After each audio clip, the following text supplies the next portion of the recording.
Christmas, praise worship, music, celebration, everyone of you, God bless you. Haleluya. Tuhan memberkati kita semuanya. Amin. Hari ini kita akan mendengarkan firman Tuhan, judulnya memikirkan pikiran Tuhan. Haleluya, saudaraku.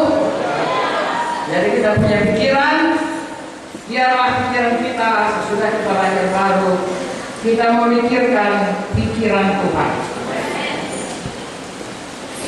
Bisa juga rupanya kita tidak memikirkan pikiran Tuhan, ya. Bukan saja bisa, kebanyakan saudaraku, orang-orang yang hidup di dunia ini tidak memikirkan pikiran Tuhan. Mengapa? Dengar baik-baik supaya kita bisa mengikuti selanjutnya. Karena pada waktu seseorang itu lahir baru, mengapa dia lahir baru? Karena dia sadar dia orang berdosa. Mengapa dikatakan berdosa? Karena firman Tuhan berkata semua manusia sudah berdosa. Tetapi kasih karunia Tuhan dalam Tuhan Yesus menyelamatkan kita. Upah dosa maut, Roma 6:3, tapi kasih karunia Tuhan Yesus menyelamatkan kita. Dari siapa percaya pada Tuhan Yesus, dosanya diampuni. Dia lahir baru. Rohnya yang tadi mati tidak bisa bersekutu dengan Tuhan, mulai bisa berdoa bersekutu dengan Tuhan. Rohnya. Tetapi jiwanya, apakah itu jiwa? Jiwa itu pikiran, perasaan, kehendak, memori, visi ke depan. Itulah pikiran. Itu masih yang lama. Kalau hari ini saya terima, saat ini saya terima Tuhan Yesus, roh saya, manusianya 3, roh, jiwa, dan tubuh. Tubuh saudara bisa lihat, jiwa saya ulangi, itu adalah kehendak saya, perasaan saya, pikiran saya, memori saya yang lalu, dan visi saya ke depan. Itulah yang memenuhi pikiran saya, jiwa saya. Itu masih sama, saudara. Tubuh ini pun masih sama. Kalau pesek tetap pesek, tidak kenal lahir baru tiba-tiba mancung. Tidak.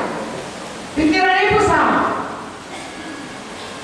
Pikiran yang lama sangat egois, memikirkan diri sendiri, bahkan lebih jauh bisa dikuasai setan. Kalau kita menyerahkan diri kepada setan sebelum kita selamat, bisa dikuasai setan. Tapi paling baik, paling banter itu hanya pikiran egois. Orang terbaik egois. Saya dulu, saudaraku, pada waktu zaman Presiden Kennedy, saudaraku sedang hebat-hebatnya dia sangat masyhur. Dia mempunyai motto being the best, ya, the second is no good. Artinya mesti nomor satu, mesti nomor satu. Itu pikiran baik, tapi pusat pada siapa? Nah, itulah kalau pikiran sebelum mengenal Tuhan. Dan itu harus dibaharui. Kalau tidak, kita sudah lahir baru, pikiran tidak dibaharui, kita akan menjadi orang ya sama saja dengan orang dunia. Menjadi orang Kristen duniawi. Harus dibaharui menjadi seperti Yesus, pikiran Kristus, baru menjadi orang Kristen rohani. Mengapa pikiran ini harus dibaharui dan akibatnya kita Kristen rohani atau Kristen duniawi? Karena sebagaimana seorang berpikir, begitulah dia. Kalau pikirannya saya ulangi, itu sering saya sampaikan kepada saudara. Kalau pikirannya baik, maka dia jadi orang baik. Kalau pikirannya najis, dia menjadi orang najis.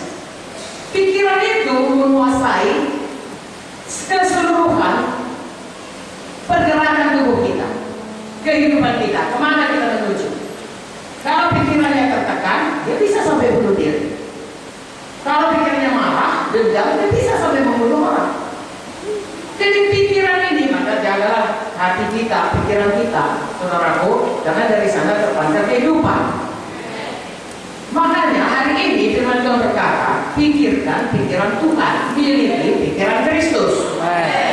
Supaya hidup kita ini semakin hari, semakin berubah, berpikir seperti pikiran Kristus, semakin hari semakin menjadi seperti Yesus. Itulah kita diselamatkan. Karena semua manusia sudah jatuh pada dosa. Yesus juga berkata manusia ini jahat, dikuasai oleh setan. Saudara baca Efesus 2, 1, 2, dan 3, ayat 1, 2, dan 3. Ya, kita ini patut dimurkai memang. Karena pikiran kita jahat semata-mata, taat pada penguasa. Jadi udah, itu setan iblis. Saudaraku tidak usah diajari orang, anak-anak sampai ke orang dewasa, dia tahu berbuat jahat. Sudah selamat pun masih bisa. Mengapa? Karena pikiran kita ini, pikiran yang lama itu bisa kembali menggoda kita.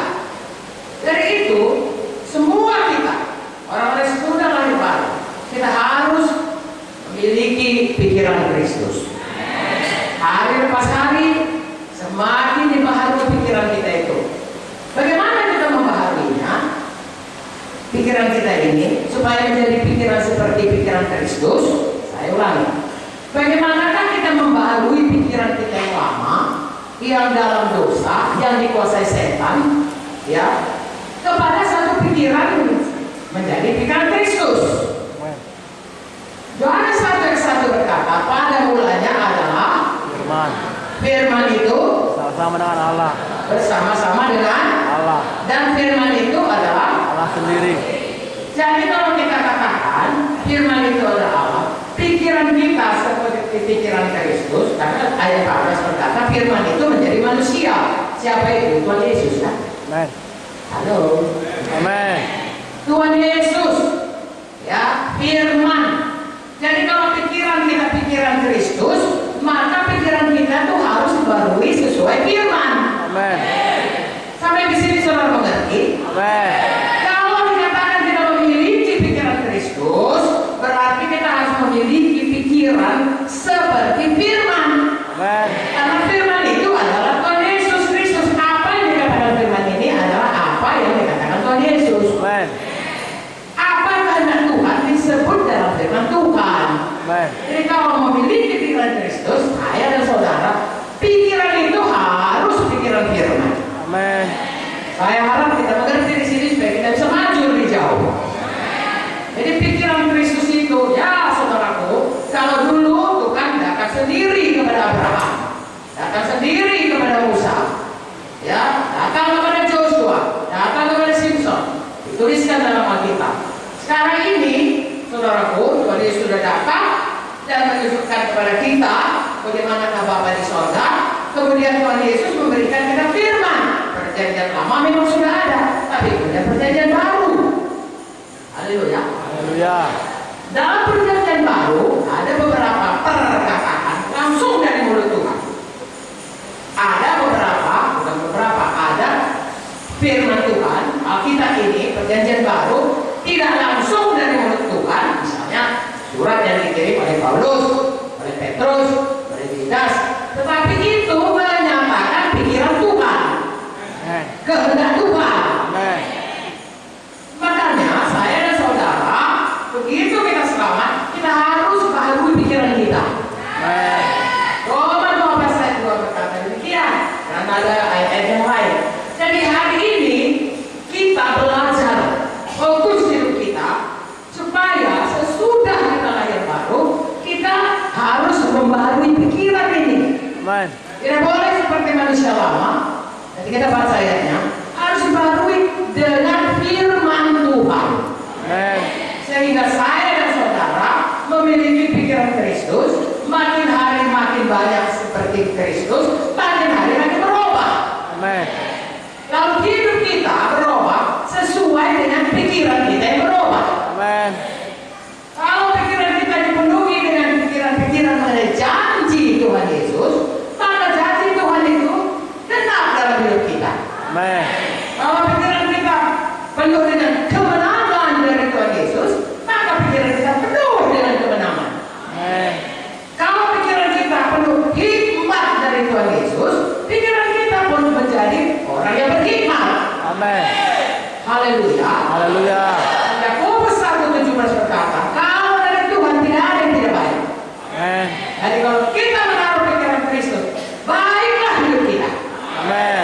Mari semua kita memiliki pikiran Kristus. Amen. Saya akan bacakan ayatnya di mana diterangkan bagaimana kita harus memiliki pikiran Kristus. Saya akan baca dari seluruh konteks Alkitab itu supaya saya dan saudara lebih mengerti mengapa kita disuruh Tuhan berpikir Kristus. Saya itu sangat memberkati kita. Filipi 2 Perhatikan saudara. Sudah bawa catatan saudaraku hari ini? Saya akan mau mengajak saudara nanti mengapa layar, supaya tinggal di hati saudara dan seterusnya kita memiliki pikiran Kristus sesuai ayat itu. Amin.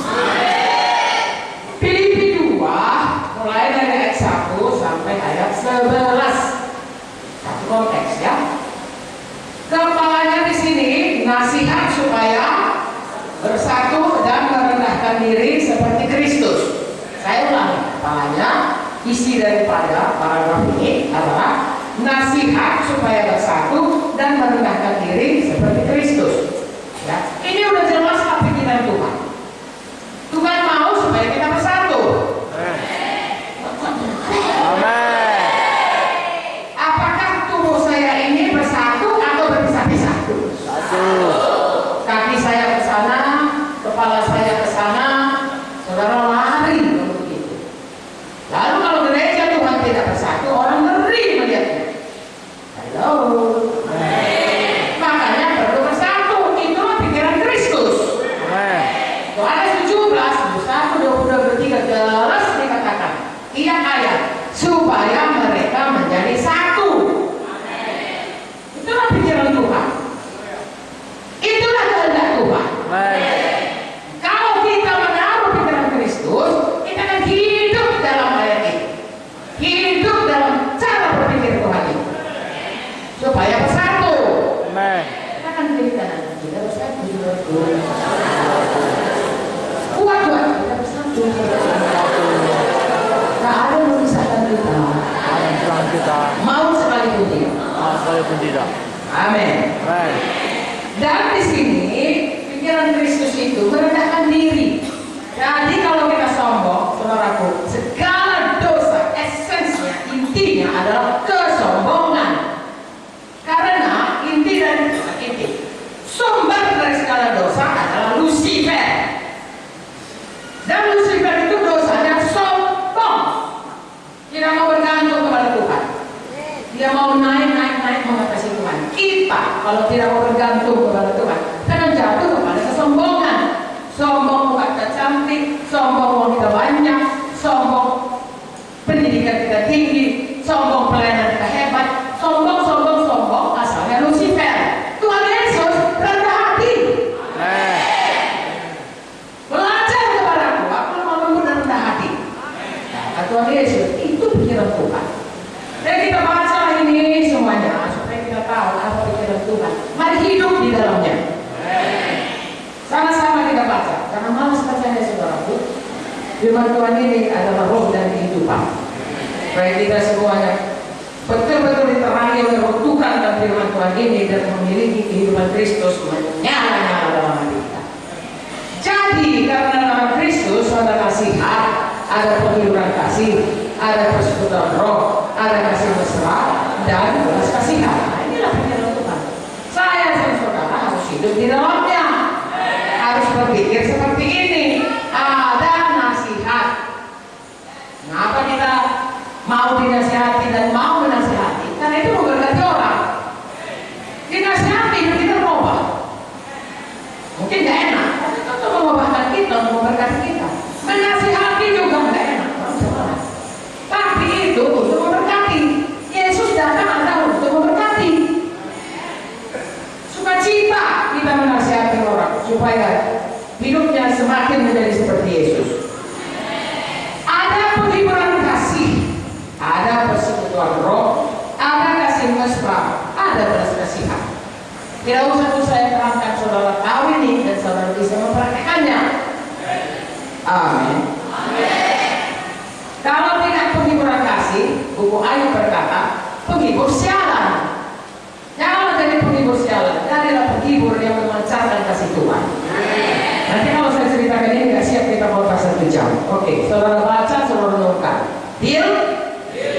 Bagus. Yang kedua, ayat 2. Karena itu sempurnakanlah sukacitaku dengan ini. Kata Paulus ya. Apakah itu sukacitanya? Hendaklah kamu sehati sepikir dalam satu kasih, satu jiwa, satu tujuan. tidak mencari kepentingan sendiri atau pujian yang sia-sia. Sebaliknya, hendaklah dengan rendah hati yang seorang menganggap yang lain lebih utama daripada dirinya sendiri. Dan janganlah tiap-tiap orang hanya memperhatikan kepentingannya sendiri, tapi kepentingan orang lain juga. Nah, inilah pikiran Kristus. Ini semuanya kalau kita lihat adalah menjadikan kita bersatu dan menjadikan kita orang rendah hati. Kunci daripada bersatu rendah hati, saudaraku. Haleluya. Kalau kita rendah hati, maka kita bisa bersatu. Amen. Karena di sini, saudaraku, kalau kita rendah hati, kita bisa sehati sepikir, bisa terkasih, satu jiwa, satu tujuan, tidak cari kepentingan diri sendiri, tapi memikirkan juga kepentingan orang lain lebih utama. Haleluya. Ya. Nah, kalau selama ini kita sudah jalankan demikian, pujilah Tuhan. Amen. Teruskan, tingkatkan. Kalau selama ini kita belum mengerti ini, hari ini kita mengerti, mari mulai, belum terlambat. Supaya kita memiliki hidup seperti Tuhan Yesus, rendah hati. Dan kita mengalami satu dengan yang lain bisa bersatu. Tahukah saudara, dalam Alkitab dikatakan, kalau negeri itu aman, orangnya bersatu, dia bisa membangun. Amen. Begitu juga dengan hidup kita. Kalau rumah tangga kita aman, bisa bersehati, bisa membangun. Amen. Begitu juga dagang kita. Kalau kita bersehati, yang kongsi dagang itu bisa membangun usaha itu. Iya kan? Amen. Kalau di gereja kita bersehati, kita bisa membangun gereja. Amen.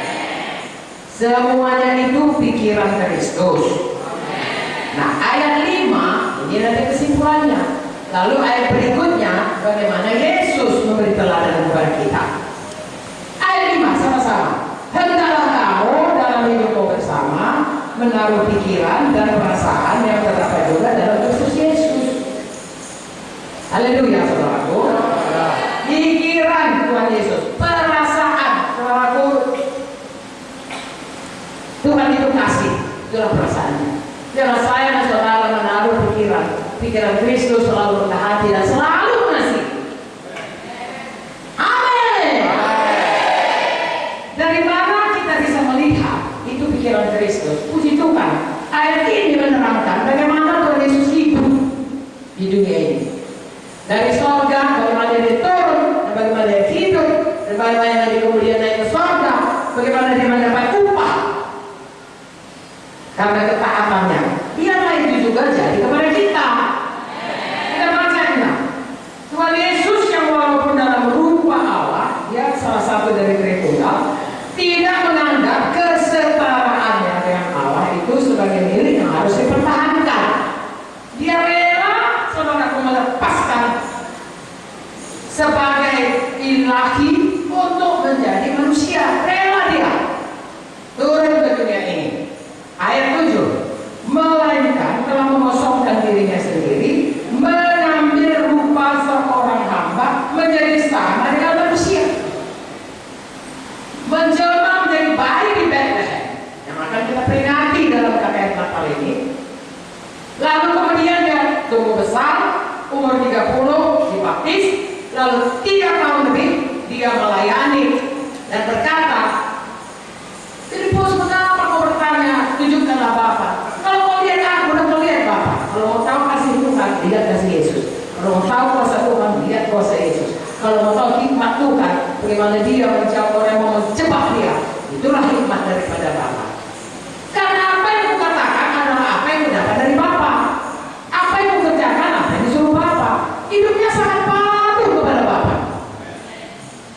Dia taat, dia rendah hati, dia tidak menuntut haknya, kesetaraannya dengan Bapa. Kalau dia menuntut, saudaraku, sebentar saja itu serdadu Romawi bisa dihancur dudukannya, dan seluruh dunia ini pun saudaraku dijentiknya saja habis semuanya. Tetapi dia rela menjadi juru selamat kita, penebus kita, ganti kita, dijadikan dosa, demi supaya kita diselamatkan. Karena begitu besar kasih Bapa kepada kita, dan begitu besar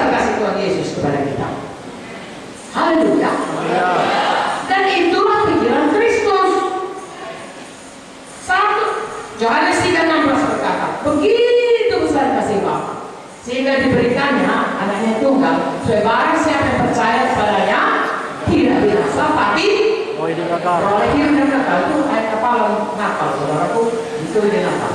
1 Yohanes 3:16 berkata, inilah kasih Kristus, yaitu dia menyerahkan nyawanya bagi kita. Maka kita juga wajib menyerahkan nyawa kita bagi sesama kita. Kenapa? Karena kita memiliki pikiran Kristus. Amen. Dia rela menyerahkan, kita rela. Itulah dia memiliki pikiran Kristus. Haleluya. Saudara tahu, pikiran Kristus itu sudah berkorban. Taat kepada Bapa. Amen. Rendah hati, tidak mempertahankan haknya. Demi supaya manusia ini selamat. Amen. Kita juga demikian. Demi si nomor 1. Demi saudara-saudara kita selamat. Rumpun keluarga kita selamat. Kita lakukan pikiran Kristus dalam hidup kita. Haleluya. Haleluya. Ini ngomongnya enak, prakteknya sulit, bukan saja sulit. Seumur hidup. Amen. Amen. Jadi di sini dikatakan, melainkan mengosongkan diri, mengambil rupa seorang hamba, menjadi sama dengan manusia, dan dalam keadaan sebagai manusia, ia telah merendahkan dirinya dan taat sampai mati, bahkan sampai mati di kayu salib. Saudaraku, Tuhan Yesus banyak difitnah, direndahkan, tidak percaya, walaupun sudah nyata dia mengadakan mujizat. Orang di Nazaret tidak percaya kepadanya. Orang-orang Bethsaida, Korazin, saudaraku, banyak sekali melihat mujizat. Tapi Tuhan berkata, kalau orang-orang Sodom Gomora bertobat, dia melihat begini. Kau tetap juga tidak percaya. Banyak sekali saudaraku, kita kalau tidak dipercaya sakit hati kita. Bayangkan Tuhan Yesus dengan kuasanya dahsyat mujizatnya. Orang tidak percaya. Itulah yang ditanggung Tuhan. Siapa ini Tuhan Ayub? Dan kita tahu saudaranya si Yoses. Banyak sekali mengalami dan dia menunjukkan pada hidupnya dia rendah hati, taat sampai mati, tetap mengemban tugas yang diberikan Bapa kepadanya, juru selamat dunia ini. Haleluya. Haleluya. Kita juga begitu. Ada panggilan Tuhan kepada kita. Amen. Ada rencana Tuhan kepada kita. Amen. Disuruh kita memiliki pikiran Kristus. Mari taati itu. Amen. Mari rendah hati, jangan mempertahankan hak. Saya dan saudara punya perjuangan iman untuk ini. Amen. Di mana kita tidak mempertahankan hak kita, tapi demi taat kepada Bapa, demi memiliki pikiran Kristus, kita memilih untuk selalu memiliki pikiran Kristus. Amin. Lalu kita lihat saudaraku, dia taat, dia rendah hati, dia tidak menegur haknya, dia patuh kepada bapaknya. Ayat 9, itulah sebabnya Allah sangat meninggikan dia dan mengaruniakan kepadanya nama di atas segala nama, supaya dalam nama Yesus bertekuk lutut segala ada di langit dan yang ada di atas bumi dan yang ada di bawah bumi, segala lidah mengaku Yesus Kristus adalah Tuhan bagi kemuliaan Allah Bapa. Karena dia demikian, saya dan saudara sekarang bisa berkata dalam nama Yesus jadi. Amen. Karena ketaatan Tuhan Yesus. Amen.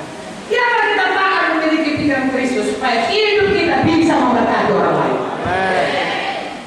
Efesus 2 ayat 6 berkata, saudaraku, kita didudukkan bersama-sama dengan Kristus secara rohani. Artinya walaupun kita masih di bumi, kita berkuasa seperti saudaraku, kita seolah-olah duduk bersama Yesus sekarang yang duduk sebelah kanan Allah Bapa. Kenapa? Kalau kita katakan dengan iman dalam nama Yesus, bisa dilihat Tuhan. Amen. Letakkan tangan, kalau orang percaya, maka orang sakit sembuh. Itu karena kita punya kuasa yang diberikan Tuhan kepada kita. Karena kita memilih taat, Amen. memilih pikiran Kristus, percaya kepada apa kata firman. Amen. Saudara lihat bagaimana hidup kita itu bisa bertumbuh, bisa bertumbuh, bisa terus dari satu berkat kepada berkat berikutnya, dari satu kemenangan kepada kemenangan berikutnya, dari kemuliaan kepada kemuliaan yang semakin besar. Ini pikiran Kristus. Haleluya. Jangan katakan saudaraku, apa itu firman Tuhan? Saya dan saudara bergantung kepada firman Tuhan. Amen. Saya pernah membaca satu buku dari Bapak Oswald Smith, dia seorang batu Amerika pada abad yang lalu. Dia katakan, pegang firman Tuhan. Kalau kau katakan pengalaman pribadi tanpa dasar firman Tuhan yang benar, nanti kau kecewa dan bahkan kau bisa binasa. Kalau misalnya kita berkata, kenapa kau percaya kau akan pergi ke surga? Lalu kita berkata, karena satu hari saya melihat seorang yang berpakaian putih datang kepada saya dan berkata, akulah yang akan membawa kau ke surga. Maka saya percaya saya akan pasti ke surga. Lalu setan berkata, aku malaikat terang menyamar. Aku itu yang menipu kau. Dan kita sudah tinggal nafas kita sudah satu-satu mau pulang ke surga. Di intriknya kita, di intimidasinya kita. Kau bawa ke neraka. Lalu kita bilang, tidak, aku sudah tahu, aku pernah lihat orang yang berpakaian putih seperti malaikat, seperti Tuhan Yesus, itu yang berkata, aku akan membawa ke surga. Bukan Tuhan Yesus. Tapi kalau kita mau dasar kita pulang ke surga, karena firman Tuhan berkata, barang siapa yang percaya dengan hatinya, mengaku dengan mulutnya, dialah yang diselamatkan. Saya dengan hati Yesus sudah mati dan dibangkitkan bagi dia. Mengaku dengan mulut Yesus itu Tuhan dalam hidupnya. Roma 10:9-10 berkata, maka dia diselamatkan. Langit bumi bisa berlalu, firman Tuhan tidak berlalu. Selama-lamanya berlaku, sehingga kita dengan yakin dapat berkata, saudaraku, bahwa Tuhan sudah menyelamatkan kita. Jadi lagi-lagi firman Tuhan ini biarlah betul-betul menjadikan pikiran kita. Saudara dan saya memiliki pikiran Kristus selalu. Haleluya. Lalu kita akan lihat bagaimana kita hari makin hari menjadi seperti Yesus. Saya baca Roma 12 ayat 2. Di mana kita sesudah kita selamat, kita disuruh mengubah pikiran kita itu menjadi pikiran yang berkenan kepada Tuhan. Roma 12 ayat 1 berkata, karena itu saudara-saudara, demi kemurahan Allah, aku menasihatkan kamu supaya kamu mempersembahkan tubuhmu sebagai persembahan yang hidup, yang kudus, yang berkenan kepada Allah. Itu adalah ibadahmu yang sejati. Hari ini kita semua ada di sini, kita mempersembahkan tubuh kita kepada Tuhan, saudaraku, untuk mendengarkan firman Tuhan, untuk memuji, menyembah Tuhan, dan untuk mematuhi Tuhan. Haleluya, itulah ibadah kita yang sejati. Tubuh kita tidak ada di tempat-tempat hibur, tapi ada di rumah Tuhan. Amin. Pikiran kita tidak ada kemana-mana, tidak di medsos, tidak di HP, tapi ada pada firman Tuhan. Ayat 2, janganlah kamu menjadi serupa dengan dunia ini, tapi berubahlah oleh pembaharuan budimu, pembaharuan pikiranmu, sehingga kamu dapat membedakan manakah kehendak Allah, apa yang baik, yang berkenan kepada Allah, dan yang sempurna. Kalau kita membaharui pikiran kita dengan firman Tuhan ini, maka kita akan mengenal kehendak Tuhan. Apa yang baik, apa yang berkenan, bahkan apa yang sempurna. Walaupun kita tidak akan pernah sempurna seperti Yesus, tapi semakin hari semakin menuju nampak pertumbuhannya. Amen. Haleluya. Haleluya. Saya ulangi lagi, kalau ini plastik, ini nggak ada kehidupan, nggak ada pertumbuhan. Anak Tuhan ada kehidupan di dalam kita, harus bertumbuh. Pikiran kita harus semakin menjadi seperti Yesus. Haleluya. Haleluya. Kolose 3 ayat 10. Inilah yang jadi kalau saya dan saudara memiliki pikiran Kristus. Tiap hari bertambah-tambah menjadi seperti Yesus. Kita akan melihat hidup kita terus dibaharui. Ayat 10. Jadi saudara baca ayat 5 sampai habis ayat 17, itu manusia baru. Tapi kita baca ayat 10, telah mengenakan manusia baru yang terus menerus diperbarui untuk memperoleh pengetahuan yang benar menurut gambar kaliknya, segambar dengan Yesus. Jadi saya dan saudara menaruh pikiran Kristus, dibaharui pikiran ini hari ini, saudara dengar firman Tuhan ini, saudara dibaharui pikiran saudara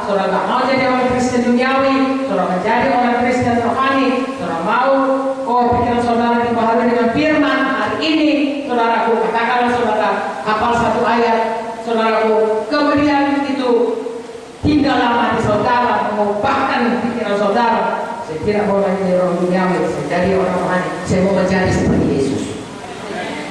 Haleluya. Lalu besok saudara baca lagi Alkitab, ada pembacaan Alkitab saudaraku, berani sekarang ini. Terus saudara baca lagi, saudara apa lagi? Satu, pikiran Kristus. Apa layaknya? Lalu kemudian saudara simpan dalam hidup saudara, saudara praktekkan dalam hidup saudara. Saudara makin berubah lagi seperti Tuhan Yesus karena saudara berpikir pikiran Kristus. Lusa lagi, setahun saudara tidak bernyanyi aku masih seperti yang dulu. Saudara berkata aku sudah jadi kejadian yang baru. Haleluya. Berilah kemudian kepada Tuhan. Tidak membiarkan kita ini tinggalkan di dalam dosa kita, dalam hidup lama kita. Haleluya. Jadi sekarang bagus tidak memiliki pikiran Kristus. Siapa yang berkata bagus, angkat tangannya. Bagus. Dan kalau saudara rasa bagus, siapa yang mau mulai hari ini terus memikirkan pikiran Kristus? Tidak mau lagi duniawi. Siapa yang mau? Coba angkat tangan. Nah, Tuhan melihat angkat tangan saudara dan Tuhan akan menjadikannya kepada saudara. Anak Tuhan ya dan amin. Haleluya. Baik, sekarang kita melihat dalam Alkitab, saudaraku, siapa-siapa yang memiliki pikiran Kristus, sehingga kita melihat hidupnya itu berubah. Siapa pula yang tidak memiliki pikiran Kristus, dan jangan tiru itu. Amin. Saya mulai saudaraku dari Rasul Paulus. Rasul Paulus di sini dia memiliki pikiran Kristus. Ini rasul yang luar biasa. 1 Korintus 2. Saya mulai selamat. Saya baca Alkitab ini. Saya pelan habis-habisan, saya mama habis-habisan. Satu hari saya berkata begini, Tuhan Yesus, karena ini lebih separuh dikirim oleh Paulus. Surat kiriman perjanjian baru ini lebih separuh. Saya bilang, Tuhan Yesus, ampunilah saya. Sepertinya saya lebih kenal Paulus daripada Tuhan Yesus. Karena perkataan Tuhan Yesus di dalam Injil itu ditulis huruf merah, ya. Tidak sebanyak perkataan Paulus, begitu banyak bukunya, sehingga saya memiliki pikiran-pikiran Paulus itu dalam pikiran saya. Tetapi saya bersyukur karena Paulus sendiri 1 Korintus 11 ayat 1 dikatakan, ikutlah aku seperti aku mengikut Yesus. Jadi saya merasa, oh rupanya Paulus mengikut Yesus. Kalau aku mengikut Paulus, aku pun mengikut Yesus. Baru ada damai saya, karena saya merasa saudaraku, oh saya sangat kagum dengan Paulus itu. Betul saya kagum. Saya pernah juga mendengar seorang hamba Tuhan, ya, anaknya Pak Don Davis, Kristi. Dia melayani sekarang saudaraku dulu di Indonesia, sekarang dia bisa kembali ke Indonesia. Dia katakan, aku baca kitab ini, aku suka sama Paulus. Kenapa aku katakan? Apalagi saya, kenapa? Karena katanya Paulus itu orang yang keras. Saya lebih suka kalau orangnya lembut-lembut, ya. Tentunya Johannes ya saudaraku, ya kasih. Paulus saya tidak suka. Itulah dia saudaraku. Tapi yang nyata Paulus ini dia memiliki pikiran Kristus. Mari kita baca 1 Korintus 2 ayat, kita mulai dari 14, 15, 16. Apa katanya? Tetapi manusia duniawi tidak menerima apa yang berasal dari Roh Allah, karena hal itu baginya adalah satu kebodohan, dan dia tidak dapat memahaminya, sebab hal itu hanya dapat dinilai secara rohani. Perhatikan, bagaimana dia bisa menilai hal rohani kalau dia kan lahir baru, atau kalaupun dia sudah lahir baru, dia tidak peduli hal-hal rohani, dia tidak peduli pikiran Kristus. Jadi dia tidak tahu bagaimana berpikir secara rohani. Makanya disebut manusia duniawi, tidak memahaminya, karena hal-hal rohani hanya bisa dinilai oleh orang yang dipikir Roh Kudus, yang mau berpikir pikiran Kristus. 15. Tetapi manusia rohani menilai segala sesuatu dia sendiri, tidak dinilai oleh orang lain. Nggak usah peduli apa kata orang. Saudara, pikirkan aja pikiran Kristus. Orang duniawi ini nggak akan mengerti mengenai kita. Saudara beriman, saudaraku, dia akan berkata, apa itu?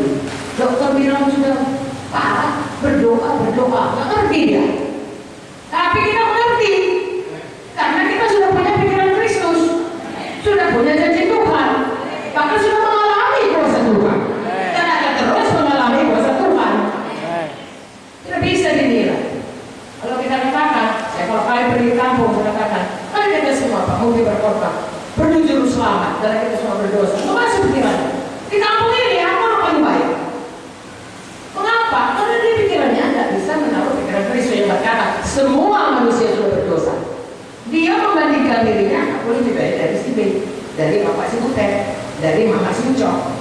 Akulah orang yang tidak perlu diampuni. Pikiran duniawi. Firman Tuhan berkata, semua kita perlu pengampunan. Jadi nggak bisa saudara. Ayat 16.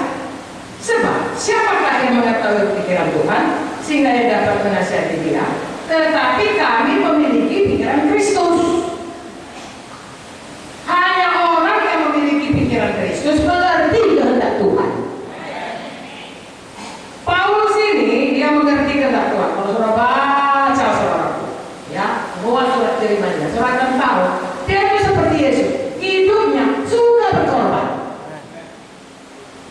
Tahu nggak saudara? Kunci daripada hidup Tuhan Yesus mengasihi dan berkorban. Haleluya.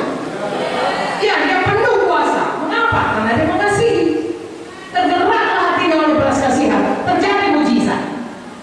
Orang kusta, Tuhan, kalau kau sanggup, kalau kau mau, kalau kau sanggup, percaya Tuhan sanggup. Kalau kau mau, bisa tahirkan saya. Tergeraklah hati Yesus oleh belas kasihan. Mana sanggup? Maka diulurkan dan tangannya maka aku mau kau tahir.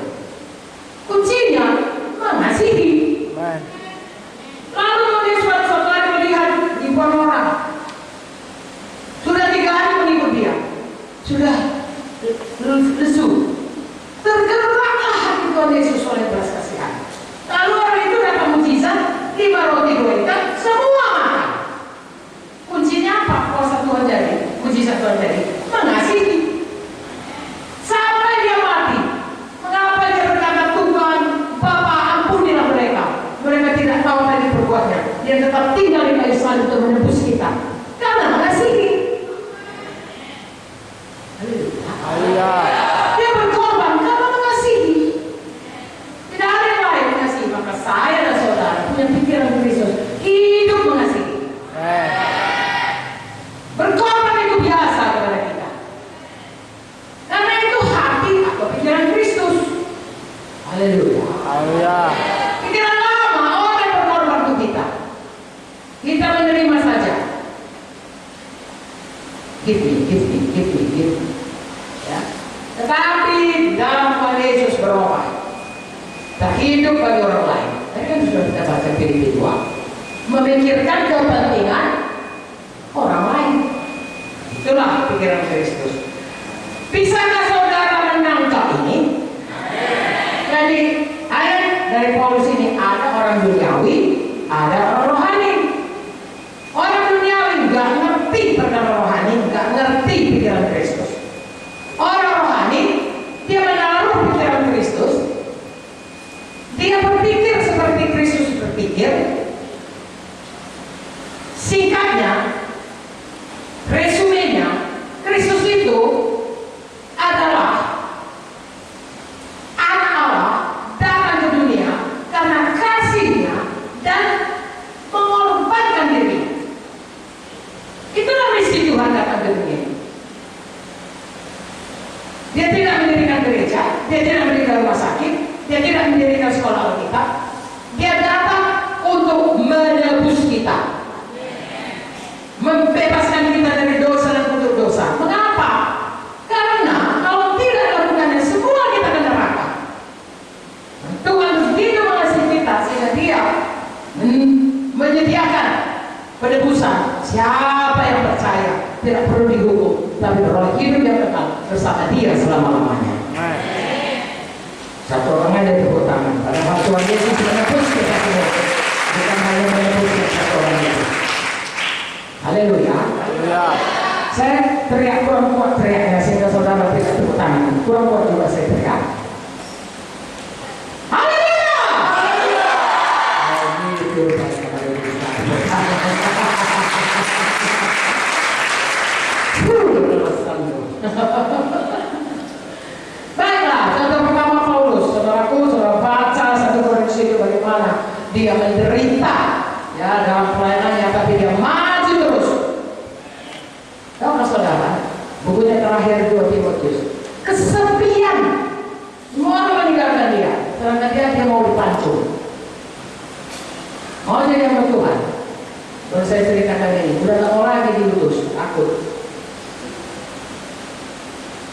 nggak pernah kesepian saudaraku, bersama Tuhan itu lebih dari mayoritas. Seorang yang dihukum mati saudaraku, yang tidak pernah bisa berhubungan dengan satu orang pun, ditaruh dalam sel isolasi. Tapi seorang hamba Tuhan berhasil menyeludupkan traktat ke dalam, dibacanya itu lahir baru dia. Lalu dia bersaksi, sebelum dia dihukum mati dia katakan, akulah orang yang paling bahagia di dunia ini. Badanku terkurung di sel ini, jiwaku sudah dibebaskan Tuhan. Aku bersyukur, aku sudah bebas daripada dosa, dan aku menunggu waktu untuk dieksekusi. Aku menunggu waktu bertemu dengan Tuhan. Saudaraku, orang yang bisa begitu berubah karena menaruh pikiran Kristus. Kadang-kadang kita yang bebas ini terikat pikiran kita kepada hal-hal yang bukan rohani, duniawi. Hari ini kita berubah. Semua kita menaruh pikiran Kristus, amin. Kita tidak perlu masuk sel untuk hukuman mati untuk menyadari hal itu. Hari ini kita dengarkan firman, jangan keraskan hatimu, ikut firman Tuhan. Amin. Contoh kedua, Tuhan Yesus berkhotbah. Ini Tuhan Yesus sendiri. Tentulah itu pikirannya, itulah kehendaknya, itulah yang dia mau kita turuti dalam hidup kita. Cari pikiran kita. Ya, mari kita baca Matius 5. Ini khotbah di bukit. Khotbah Tuhan Yesus yang sangat revolusioner, bertentangan atau mengatasi hukum Taurat. Bukan membatalkan, mengatasi. Perjanjian baru lebih baik dari perjanjian lama dalam hal mengasihi. Ayat 38. Kita bacalah sampai ayat 48 sampai habis. Ya, kamu telah mendengar firman, mata ganti mata, gigi dan gigi di perjanjian lama. Tapi apa kata pikiran Kristus? Tetapi aku berkata kepadamu, janganlah kamu melawan orang yang berbuat jahat kepadamu. Melainkan siapapun yang menampar pipi kananmu, berilah juga kepadanya. Kalau mau tahu pastinya tampar dulu pipi kanan saudara. Saudara percaya firman Tuhan ini? Ya, nggak perlu ditampar, tapi apapun yang diperbuat orang jangan balas. Balaslah kejahatan dengan kebaikan. Apa puluh kepada orang yang hendak mengadukan engkau karena mengingini bajumu, serahkan dikala jubahmu. Kayaknya tinggal pakai dalam ya. Baju dikasih, jubah dikasih. Kalau dikasih baju, tinggal jubah masih bisa ditutupi. Ini jubah pun dikasih. Lalu kita kedinginan, kenapa kau begini? Ya, tadi orang itu minta baju kasih juga jubahku. Betul-betul lah kau menaruh pikiran Kristus. Amin. Dan siapa pun memaksamu berjalan sejauh 1 mil, berjalan bersama dia sejauh 2 mil. Artinya diminta orang hal yang tepat sama kita. Lebih dari itu pun kita mau mengerjakannya. Berilah kepada orang yang meminta kepadamu, jangan menolak orang yang mau meminjam daripadamu. Kamu, oke, ya, jangan menolak. Artinya siap selalu menolong, siap selalu mengasihi, siap selalu berkorban. Haleluya. Ya. Kadang-kadang orang menipu kita, tapi tahu nggak saudara? Semua yang dicuri setan akan dipulangkan Tuhan lipat dari Anda.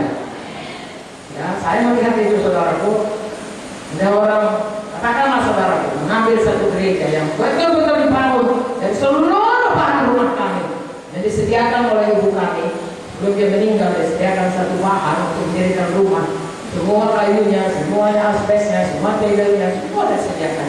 Hanya tinggal membangunnya. Begitu kami selamat, kami serahkan untuk bangun satu gereja, ya, di mana kamu melayani. Saat siaplah gereja itu adalah satu rumah, dengan di kampung, dengan tegel, dengan asbes, dengan atap, semua baik. Diambil oleh gereja lain. Namun itu tidak mau bertengkar. Oke, dia katakan, dia mulai lagi dari nol. Saudaraku, tahukah saudara, satu gereja diambil 400 dalam gereja ada di seluruh Indonesia. Semua ada bersama Tuhan Yesus. Saudara nggak boleh ada 400 gereja di seluruh Indonesia. Tidak usah takut kita punya orang saudara. Tapi kalau memang kita jangan pula kita ya, beroon. Ya, orang nipu, berilah ini. Saudara mendapat hadiah segini, serahkan dulu segini. Jangan ikut, itu orang menipu. Kalau nggak tahu orang menipu, tapi karena kehendak kita yang cepat kaya, itu bukan karena kita ditipu, karena kita pemurah, itu karena kehendak kita serakah. Jangan di situ. Tapi kalau ada orang, saya sering sekali ditelepon orang, anak saya berkata, mama ini loh, udah tahu jadi korban. Kenapa saya itu? Nanti saya pergi ke mall seratus, tiba-tiba datang seorang anak gadis, ibu minta uang dari orang saya, pulang ke rumah saya, tadi Marita, tadi mana lah. Kasian pula saya, tapi saya izinin dulu, saya nggak mau tahu, dulu apa tahu. Ya, kemana kau? Ke masjid kau, ke gereja kau, dan lain sebagainya. Nah ini, anak saya dulu dari kepala seorang tradisi, dia katakan, ini mama ini, dari seluruh orang di plaza ini, mama aja yang bisa dari tadi mencari siapa korbannya. Saya bilang, saya senang menjadi korbannya, karena saya bisa bersaksi. Haleluya. Nah, saudaraku, berhati saja kepada semua orang. Kita baca terus, amin. Ayat 43. Kamu telah mendengar firman, kasihlah sama manusia dan bencilah musuhmu. Ini Tuhan Yesus sendiri ya.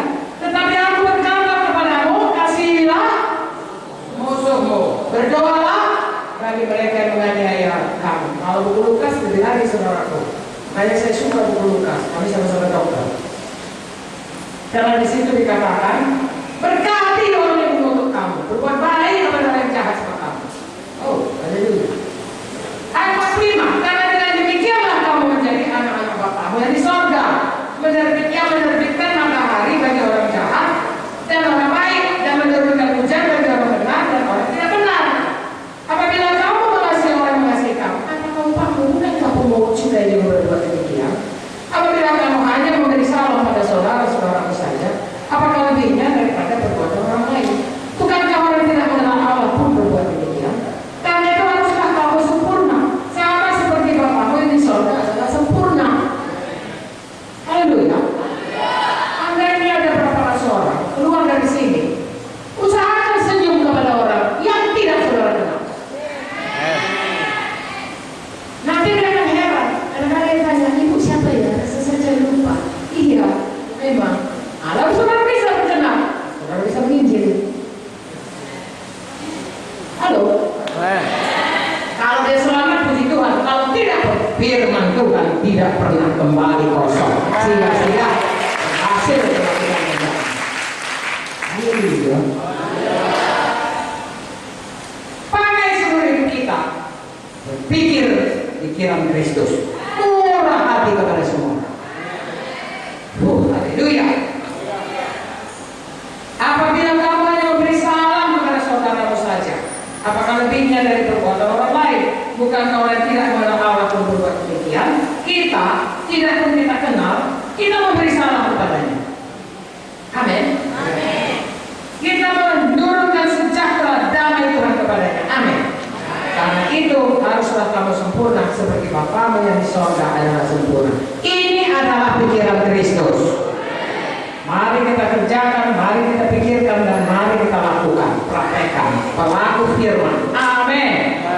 Contoh satu lagi, Matius 25. Inilah pikiran Kristus. Ini Tuhan Yesus yang berkata. Jadi ini pikirannya. Matius 25 ayat 40.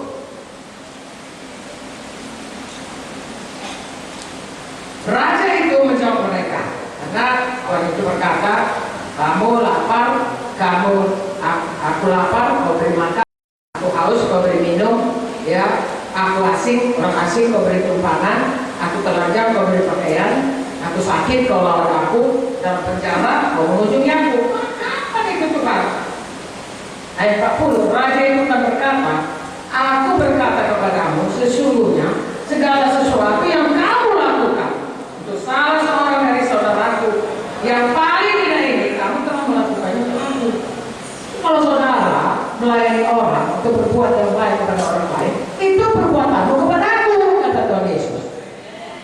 Haleluya. Itu pikiran Kristus.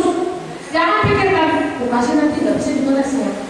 Kalau memang dia perlu, saudaraku, kita berikan, itu pemberian bukan sama dia, sama Tuhan. Kalau memberi kepada Tuhan, Tuhan nggak pernah berutang. Dia akan mengembalikan dengan puluhan ratusan kali ganda. Dan kalau tidak dikembalikannya, marilah bersukacita bisa memberi kepada Tuhan. Ayat 45, ya. Lalu ayat 43, ketika aku asing, atau ayat 42, ketika aku lapar, ya, ketika aku lapar, kamu tidak beri aku makan. Ketika aku haus, kamu tidak beri aku minum. Ketika aku asing, kamu tidak beri aku tumpangan. Ketika aku telanjang, kamu tidak beri aku pakaian. Ketika aku sakit dan penjara, kamu tidak merawat aku. Lalu yang satu berkata kepada orang kirinya, hai kamu orang-orang terkutuk, enyahlah dan nama pintu kekal yang telah sedia untuk iblis dan malaikatnya. Lalu orang itu pun menjawab, ayat 44 katanya, Tuhan, bila mana kami melihat engkau lapar, haus, sebagai orang asing, telanjang, atau sakit, atau dalam penjara, dan lalu kemudian kami tidak melayani engkau. Enggak pernah lihat kau begitu. Ayat 45. Maka Yesus menjawab mereka, aku berkata padamu, sesungguhnya segala sesuatu yang tidak kamu lakukan ke salah seorang dari yang paling hina ini, kamu tidak akan melakukannya untuk aku. Lakukan sesuatu seperti kita melakukannya untuk Yesus. Haleluya. Kalau kita tidak melakukannya, maka Tuhan berkata, kamu tidak melakukan apa-apa untuk aku. Mari kita pegang, saudaraku, untuk memperhatikan pikiran Kristus atau memiliki pikiran Kristus dan memperhatikan sesama kita. Haleluya. Ini Natal, ya. Pakaian Natal ataupun Natal, bulan-bulan 12 itu Natal wilayah kayak Natal kebaktian, Natal apa saja lah. Itu berita baik. Mengapa dikatakan berita baik? Karena orang-orang yang memerlukan pertolongan diberikan jalan keluar daripada persoalannya.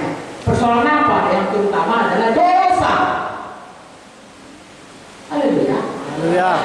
Telanjang terhadap kebenaran, tidak ada kebenaran. Miskin terhadap kebenaran, ya. Lapar haus akan kebenaran. Orang-orang itu perlu Injil. Kalau kita tidak lakukan, Tuhan bilang kamu tidak lakukan apapun. Dan kalau kita lakukan, kita bawa jiwa-jiwa, kita injili jiwa-jiwa, kita saksikan, saudara, maka Tuhan berkata itu perbuatanmu kepadaku. Kalau kita memiliki pikiran Kristus, kita mengerti itu, lalu kita tahu bagaimana bertindak dalam hidup kita. Bukannya saudara yang penting PS tahu berapa jiwa ke bawah, PKS tahu berapa jiwa ke bawah, Ibu Munte tahu berapa jiwa ke bawah. Enggak, saudara, yang penting Yesus tahu. Masa kurang aja. Saudara itu utama itu Tuhan. Kan bukan saya saudara kebuli. Dan udahnya. Apa saya itu gak ada yang perlu ditutupi. Kalau Tuhan menyatakan kehendaknya, kita sangat sukacita mendengar. Tepuk tangan bagi Tuhan. Baik sekali kau nyatakan kehendakmu kepada kami. Hingga kami tahu apa yang harus kami perbuat. Hingga kami memiliki pikiran Kristus. Kan begitu? Baik. Itu saudaraku, sebenarnya kalau mau memiliki pikiran Kristus, bacalah dari buku Kejadian sampai Wahyu. Tidak bisa satu hari ini sepanjang hidup saudara. Dimulai tahun baru, buka ibu saudara, baca tiap hari. Dan sepanjang tahun, saudara bisa menyelesaikan seluruh Alkitab ini. Dan saudara lebih jelas lagi mengenal pikiran Kristus. Dan menjadikan pikiran Kristus itu pikiran saudara. Amin. Sekarang contoh dari Alkitab di mana orang itu tidak memiliki pikiran Kristus. Misalnya Petrus, Rasul Tuhan, Markus 8. Kenapa dikatakan dia tidak memiliki pikiran Kristus? Kan Yesus sendiri mengatakannya.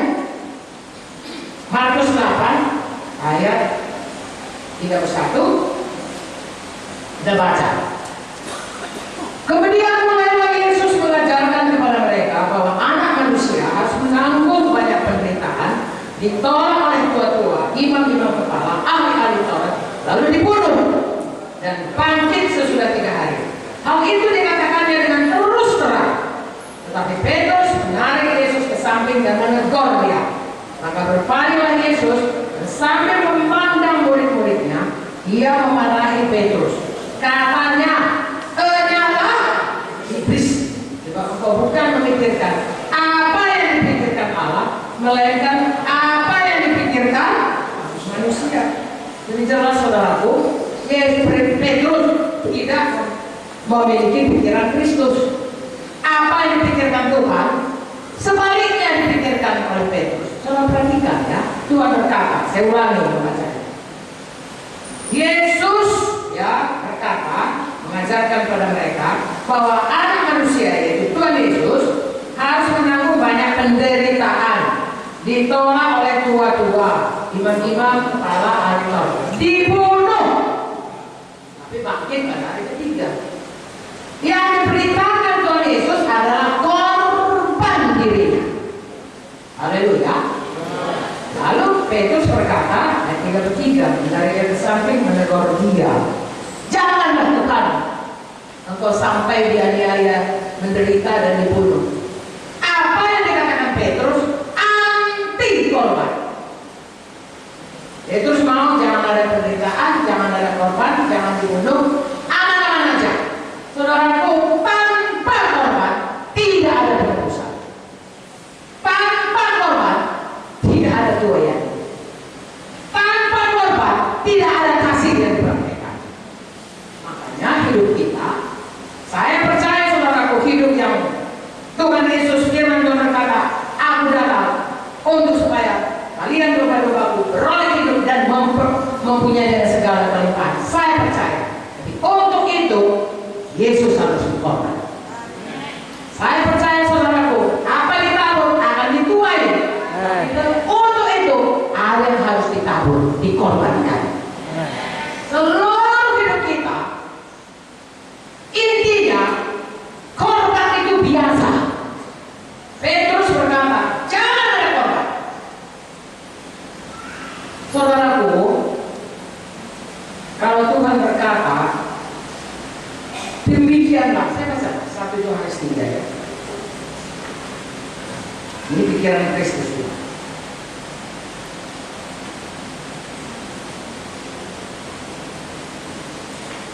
Saudara mau pergi ke seluruh dunia, saudara harus punya sikap hati mau berkorban. Bagaimana saudara pergi ke bangsa-bangsa kalau tidak mau berkorban?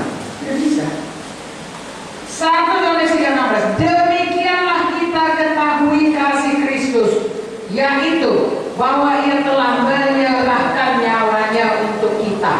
Jadi kita pun wajib menyerahkan nyawa kita untuk saudara-saudara kita. Inilah sebenarnya inti kekristenan. Ya. Saudara rela berkorban untuk membawa jiwa-jiwa ke KKR. Saudara rela berkorban supaya traktat-traktat dicetak. Saudara rela berkorban kalau dia sudah selamat. Ya, kalau dia belum sembuh, saudara berdoa ke dia. Saudara rela berkorban untuk dikata-katai oleh orang dengan segala usaha saudara. Saudara rela berkorban untuk memuridkan dia. Saudara rela berkorban semuanya supaya kehendak Tuhan jadi.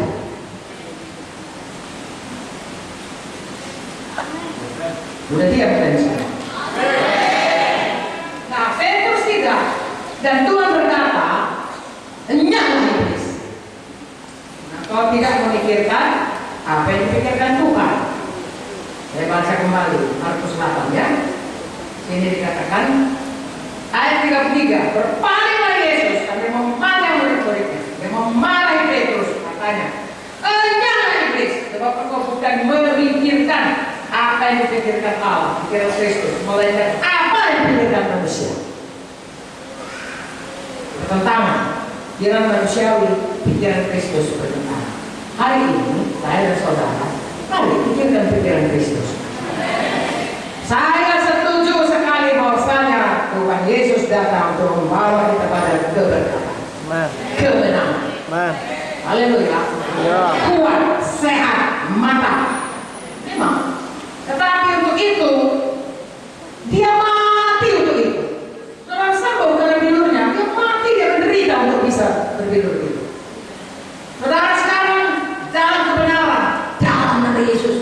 mendengar doa kita. Kalau ada dosa, bukan tanganku terlalu pendek, bukan telinggaku terlalu peka. Dosamu bagaikan dinding memisahkan aku dengan engkau. Apapun yang kau doakan tidak bisa menjawab. Tapi darah Yesus menyebabkan kapan kita berkata Bapa dalam sorga dalam nama Yesus, semua permintaan kita didengar dan dijawab Tuhan. Ada korban.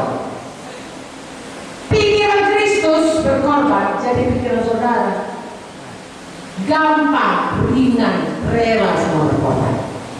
KKR ini semua rela berkorban. Belum pun KKR semua rela berkorban. Allah jiwa-jiwa. Hidup seperti Tuhan Yesus, pemurah, rendah hati, taat, patuh. Korban perasaan bagi kita. Haleluya. Haleluya. 1 Korintus 15:19 berkata, kalau hanya untuk di dunia ini saja kita berharap, kita adalah orang paling malang. Kalau kita mengikut Tuhan hanya memikirkan supaya aku sembuh, supaya aku kaya, supaya aku terhormat, supaya aku dapat kedudukan. Kalau itu saja, kita orang paling malang. Tapi kalau kita pikirkan pikiran Kristus, itu ditambahkan kepada kita. Haleluya. Kerajaan sorga, kerajaan kekal, upah kekal diberikan Tuhan kepada kita. Yang lainnya ditambahkan. Kenapa? Yang ditambahkan itu orang kita tinggalkan semua. Saudara gedung kalau Yesus datang itu tinggal untuk antikristus. Makanya kalau saudara kerja apapun, saudara membangun, saya tidak larang saudara kerja. Saudara yang membangun katakanlah satu perusahaan, sampai perusahaan itu mendunia.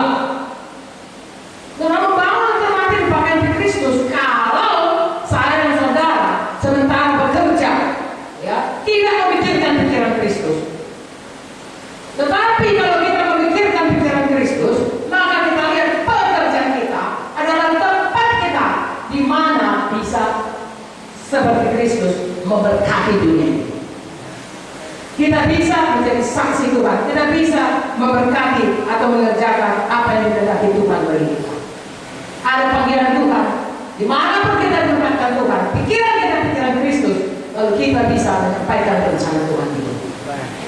Haleluya. Haleluya. Haleluya. Haleluya. Saya bersyukur saudaraku, saya pernah bekerja sekuler selama berapa tahun. Walaupun kemudian Pak Menteri bilang tidak usah tunggu itu pensiun, sorga bisa membayar kalau lebih daripada pemerintah Republik Indonesia. Ya, dia menantang saya bilang oke lah. Dan kemudian saudaraku, saya ikut saudaraku, saya bersyukur selama saya bekerja di sekuler. Sebelum saya selamat dan sesudah saya selamat beda. Sebelum saya selamat, kalau ada pasien parah, saya akan berkata, ibu penyakitnya sudah parah, kami sudah menyediakan yang paling baik obat-obatnya, berilah ini, terus sanggup ini yang paling mahal, tapi umur di tangan Tuhan, kita sudah berusaha, ya begitulah ya, sabar ya. Nah, itu paling baik. Kalau lebih parah lagi, mana di bawah, matilah kalau lama kali di bawah. Sudah selamat, memang kalau dari kedokteran penyakit ini sudah ada terganggu. Tapi ada Yesus bisa menyembuhkan. Desa Medan didirikan dimulai oleh pasien-pasien yang sembuh dengan mujizat. Oleh dari praktek saya dan dari kesaksian Pak Munti dan dari kesaksian anak-anak Tuhan di Hasanuddin. Mulai kebaktian satu, mulai kebaktian dari mahasiswa kedokteran, dimulai dari pasien-pasien suratnya hopeless, ya dokter yang mengirim hopeless case yang datang sembuh pada itu. Kemudian terus sekali lagi lah, kita doa sembuh. Kemudian dimulai dari yang disaksikan Pak Munti. Ya, tidak usah saya katakan siapa orangnya. Dari bangkrut kami bisa menjadi seorang yang luar biasa diberkati Tuhan. Ya, jadi orang yang pokoknya semua kuasa Tuhan. Satu persatu, sampai kita seperti ini. Saudaraku, itu Tuhan yang mengerjakannya. Tolong jangan mundur. Miliki pikiran Kristus. Itu jadi semua karena anak-anak Tuhan pada waktu itu memiliki pikiran Kristus. Pikirannya jiwa.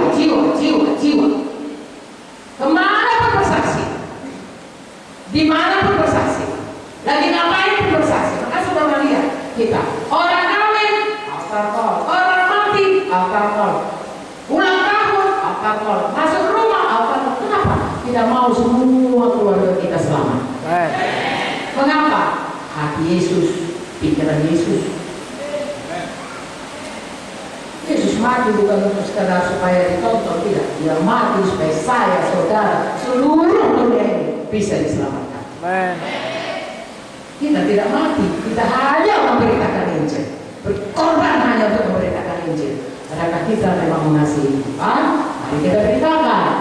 Adakah hati kita seperti hati Yesus, pikiran Yesus? Mari kita beritakan. Amin, saudaraku. Yesus sudah diberitakan. Perintah Agung berkata, muridkan.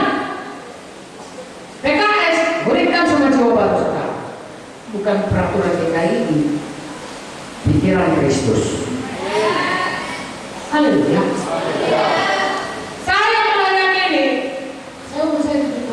Kalau saya sudah pensiun, kalau nggak pulang keluar dari dunia ini. Ya, tidak ada lagi di Medan, hampir tidak ada. Anaknya sudah semua dunia, ada di Amerika, ada di Amsterdam, ada di Australia, semua keliling-keliling. Saya masih terpuruk juga di Hermina Hall ini. Kenapa? Pikiran Kristus. Sebanyak-banyaknya orang mendengar Injil Tuhan. Hari ini, adakah saudara diberkati? Karena kita sama-sama memiliki pikiran Kristus. Amin, saudara. Teman-teman saya bertanya, apa sih kerja kau di gereja itu? Tidak ada kerjanya, memang tidak ada. Yang bekerja adalah Roh Kudus. Saya hanya cuap-cuap aja. Yang mengerjakan firman Tuhan ini di hati saudara Roh Kudus. Amin. Itulah dia. Pikiran Kristus menggerakkan kita. Contoh 1 Petrus, kedua saudaraku, sidang Efesus. Ini pun Tuhan sendiri mengatakannya kepada Yohanes dalam buku Wahyu. Wahyu 2 ayat 4 sampai 5. Jadi kalau tadi Petrus ditegur, tidak mau melarang korban Tuhan Yesus, melarang pikiran Tuhan Yesus supaya digenapi. Kalau sekarang ini melarang kita untuk berkorban, itu bukan pikiran Kristus. Sekarang bagaimana dengan buku Wahyu? Apa kata Tuhan pada sidang di Efesus? Ayat 4. Aku tahu segala pekerjaanmu, jerih payahmu, ketekunan Aku tahu kau tidak dapat selamat karena orang jahat. Kau telah mencobai mereka menyebut dirinya rasul, sebenarnya tidak demikian. Kau telah mendapati mereka pendusta. Kau telah sabar menderita oleh karena namaku. Kau tidak boleh lelah. Ini seperti kita ya, sibuk melayani. Namun demikian, aku mencela engkau karena engkau telah meninggalkan kasihmu yang semula. Semua sudah rutinitas. Semua karena demi pelayanan. Hati sudah jauh dari Tuhan. Firman Tuhan berkata, saudaraku, kita harus mengasihi Tuhan dengan segala hati, segala jiwa, segala akal budi, segala kuat. Tidak hanya rutinitas, karena kita PKS, kita harus ini, karena sektor harus enggak ada itu. Datang dari hati yang mengasihi. Jangan sampai kehilangan kasih semula. Saudaraku, mula-mula kita selamat, luar biasa sukacita. Luar biasa kita. Oh Yesus, itu sangat baik. Jangan pernah luntur itu kehilangan kasih yang semula itu. Rumah tangga kalau kehilangan kasih, saudaraku, akan pecah. Seharusnya rumah tangga kasih yang semula pada waktu pacaran diteruskan pada perkawinan terus bertumbuh. Begitu juga kasih kepada Yesus. Tidak boleh hilang, terus bertumbuh. Sehingga kita semakin hari semakin jadi Yesus, seperti Yesus. Ya, sebab itu, namun aku mencela engkau telah meninggalkan kasihmu semula. Sebab itu, ingat betapa dalam yang kau telah jatuh. Bertobatlah, lakukanlah lagi apa yang semula kau lakukan. Jika tidak demikian, aku akan datang padamu dan mengambil kaki dia dari tempatmu jika engkau tidak bertobat. Bertobat, bertobat, bertobat. Hari ini satu hal yang tidak seorang melakukan pikiran Kristus, yaitu kehilangan kasih. Nah, sekarang ini kehilangan kasih apakah? Oh Yesus, aku mengasihi kau. Bagus. Tapi kalau kehilangan kasih terutama, nggak suka lagi kita firman Tuhan. Gak suka kita kebaktian, gak suka kita melayani. Hilang kasih kita akan firman Tuhan. Kalau kita buka Alkitab kita nyala-nyala itu rupanya. Berapa satu. Begitu ini janji Tuhan. Rupanya nggak boleh itu Tuhan ya. Aduh, sebenarnya aku nggak tahu. Rupanya maksudnya begini ya Tuhan. Bisa kita saudaraku, mendapatkan terang pimpinan Tuhan dari firman Tuhan itu. Mungkin namanya berhitung begitu itu kita tahu jalan kita tidak akan bersatu karena kita cinta firman Tuhan. Amen. Suka akan Taurat Tuhan. Jangan pernah kehilangan itu saudaraku. Haleluya. Saya kalau nggak bawa dompet kemana-mana nggak apa-apa asal tidak bawa kita. Kalau saya tidak bawa kita bingung saya. Karena kalau ada waktu saya suka sekali saudaraku ya merenungkan firman Tuhan. Saya pikir loh ini kok selama ini aku nggak tahu ya. Sudah umur 75 rupanya gitu maksudnya. Tidak pernah habis-habisnya ini saudara. Sampai kita pulang ke surga. Jadi suka firman Tuhan. Jangan kehilangan kasih semua. Jangan kehilangan gairah berdoa. Saudara berdoa itu jumpa Tuhan.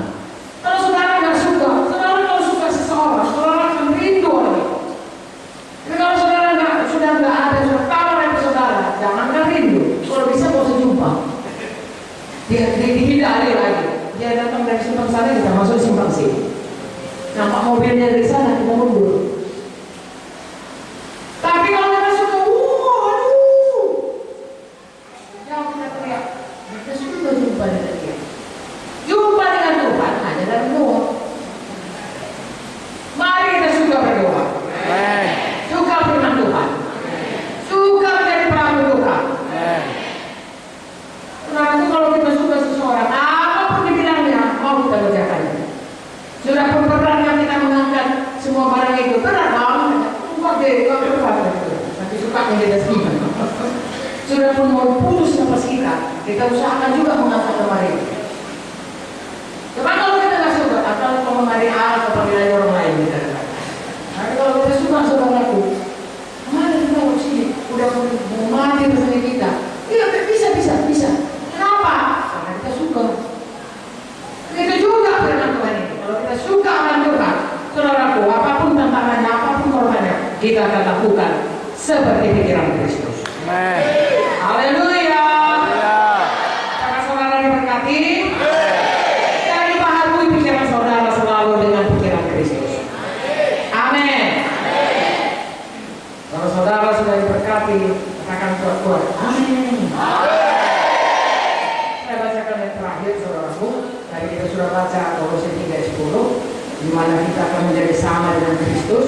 Saya ulangi Efesus 4 saudaraku, di mana kita disuruh seperti firman Tuhan tadi dalam Filipi 2, supaya kita menaruh pikiran yang baru. Ayat kedua Efesus 4, yaitu bahwa kamu berhubung dengan kehidupan kamu yang dulu, haruslah kita menanggalkan manusia lama yang menemui kebinasaannya oleh nafsunya yang menyesatkan. Ini manusia lama. Buang semuanya, jangan lagi hidup di dalamnya. Jangan lagi berpikiran manusia lama. Amin. Yang ketiga, supaya kamu dibaharui dalam roh dan pikiranmu. Roh kita lahir baru, pikiran kita pun harus dibaharui dengan firman Tuhan. Haleluya. Mengenalkan manusia baru. Ini dia, telah diciptakan menurut kehendak Allah dalam kebenaran dan kekudusan yang sesungguhnya. Makanya Kolose 3 tadi bisa terjadi. Kalau ini kita kerjakan hari lepas hari, semakin hari, semakin kita memakai pikiran Kristus, semakin kita diubah menjadi seperti Yesus. Kalau saya dan saudara diubah menjadi Yesus, sama seperti Yesus memberkati, kita pun akan memberkati sampai kepada bangsa-bangsa. Haleluya. Adakah saudara diberkati hari ini? Adakah saudara punya iman hidup kita bisa berubah? Adakah saudara bisa punya iman kita akan membawa banyak jiwa dalam KKR? Dalam hidup kita sehari-hari kita akan sudi berkorban untuk memberkati orang lain. Kita tidak mau jadi seperti apa yang dikatakan Tuhan Yesus tadi, saudaraku, kamu tidak melakukannya untukku, kita lakukan untuk Tuhan. Kalau nggak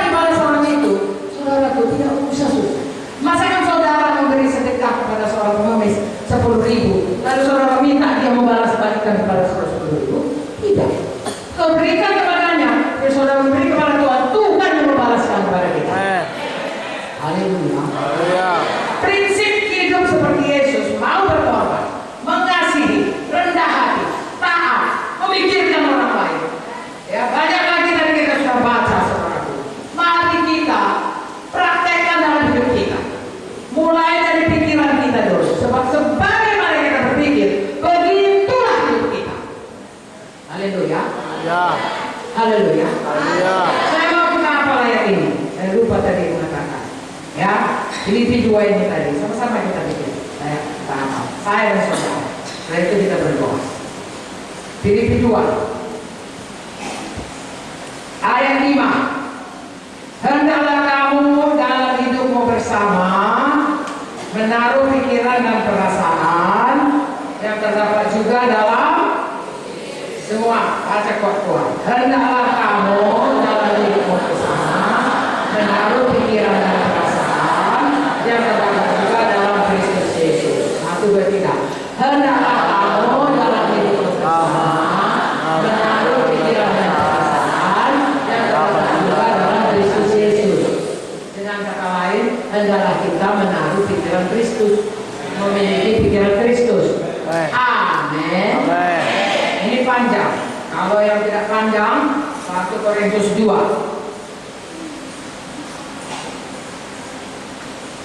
Saya buat saudara kayak anak TK.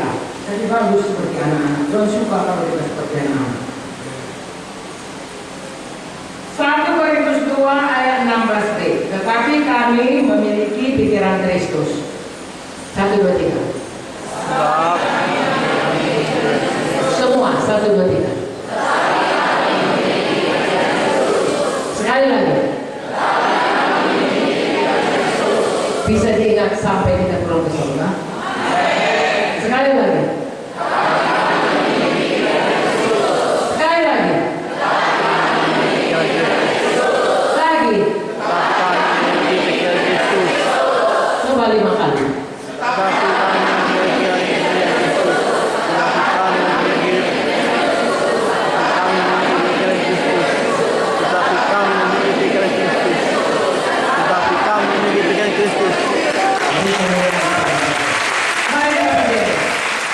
Semua kita berdiri, kita sembah Tuhan. Jangan kita memiliki pikiran